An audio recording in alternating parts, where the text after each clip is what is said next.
I think that's enough to get us all points, maximum points, nothing less from both games. Lesotho, they're not known for their football. I'm sorry. Zimbabwe, not as much as us. We are the Super Eagles. I'm learning to be better at this. You know, Nigeria has failed me for so long.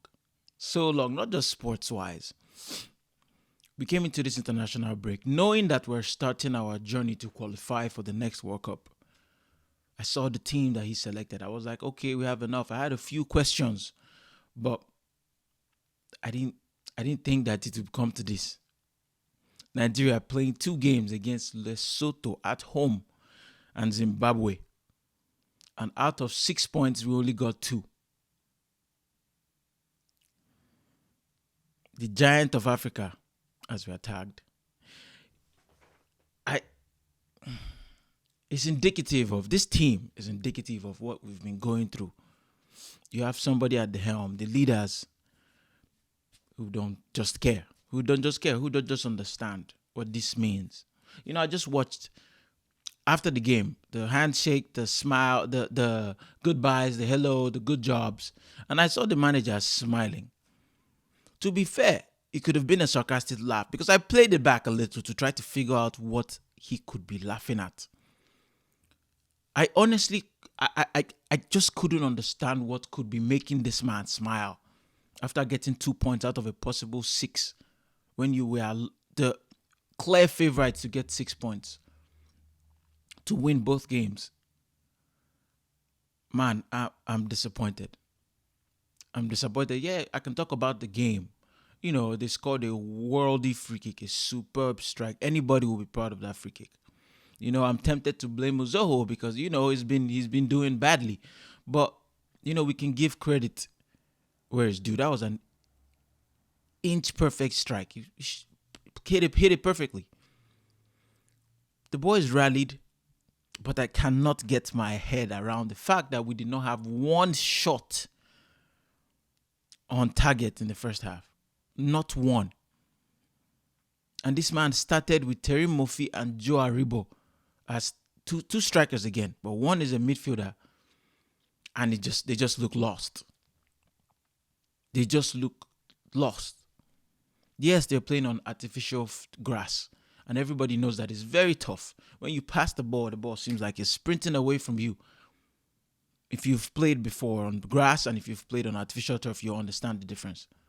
I get this. I totally understand. Look at the boys out there today. Look at Bright Osehi, my guy.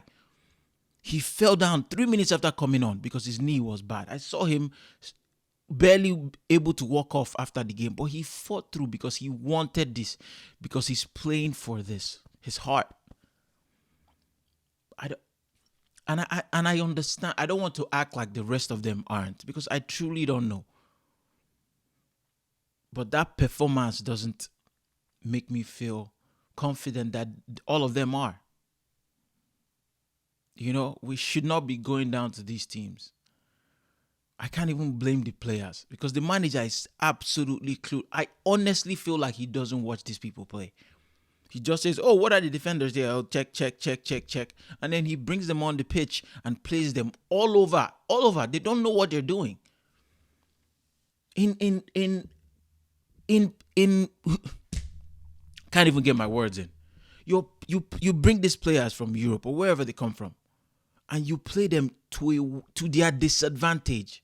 You don't use them to their strengths. It's like you didn't say, oh, let me single out one player and play him to his strength. Not one did he say, okay, let me build the team around Boniface because he's been doing well. How does he play in his team? Up top, and then people supporting him. No, I'll play him with somebody else. Murphy, the same thing.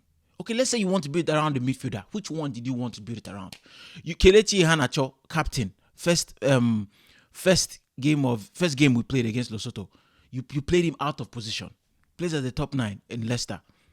Alex Iwobi, you play him as a DM. Man, my heart is broken. You know, my heart is broken. The game was littered with errors. And like I said, I think it was partly due to the fact that we're playing on artificial turf. But it's not good enough. We are not going far with a manager that doesn't know his players. We're not. I would fire him tomorrow. That was his last minutes. Those were his last minutes on the job. If I was in charge, if I was the Nigerian Football Federation, it's unacceptable that we got 2 points out of this easy, easy on paper. I understand that it's not easy. It's never easy. But we have enough. We have by far. Their goalkeeper today was 5'9", 5'10", his height. And we didn't have one shot on target in the first half. I don't know.